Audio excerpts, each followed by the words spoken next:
বারবার কারা নির্যাতিত। আপনার সাথে আছে আজকে যে প্রস্তুতি সভা নিয়েছেন, এই প্রস্তুতি সভা থেকে আপনারা সিনিয়র হিসেবে আপনাদের কি ধরনের সার্বিক সহযোগিতা থাকবো, কোন ধরনের মেসেজ থাকবো? ধন্যবাদ।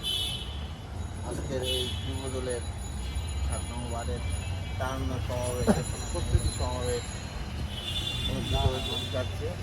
তো এই 28 তারিখে আপনারা হয়তো জানেন, এই মুগদা থানার অন্তর্গত 7 নং ওয়ার্ডের আমাদের যুব দলের একজন কর্মী মারা গেছে, জালাল মোল্লা। তো শামীম মোল্লা, জালাল মারা গেছে হলো আপনার গিয়া শ্রমিক দলের। তো এই জালাল মোল্লা আর শামীম মোল্লা এবং জালাল মোল্লা দুজনেই মারা গেছে। তো দুজনের আত্মার মাগফিরাত কামনা করছি। কামনা করে আমি বলছি যে এগুলো ভুলান না। আজকে যে ছাত্ররা বলতেছে আন্দোলন করে আমরা সফলতা আনছি, আরে ভাই আপনারা কি সফলতা আনছেন?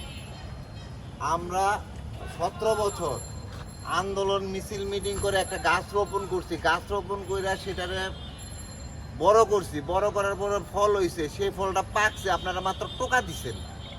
টোকা দিয়েই আপনারা অনেক সফলতা মনে করেন না। এটা আপনারা এটা মনে করলে ঠিক না। আপনারা অতি শিগগির এই সমাবেশের মাধ্যমে আমি বলতে চাচ্ছি যে জাতীয় নির্বাচনটা দেন, তাহলে আপনারা বুঝবেন বিএনপি কি। বিএনপি সাধারণ মানুষ করতে পারে না, সাধারণ ছেলেপেলেরা করতে পারে না। বিএনপি করতে মন মানসিকতা এবং কলিজা লাগে, যুবক দল করতে হলে কলিজা লাগে। তাই এই কথা সবাইকে, বেশি কথা বলবো না, সবাইকে ধন্যবাদ জানিয়ে আমি আমার বক্তব্য শেষ করছি। খোদা হাফেজ।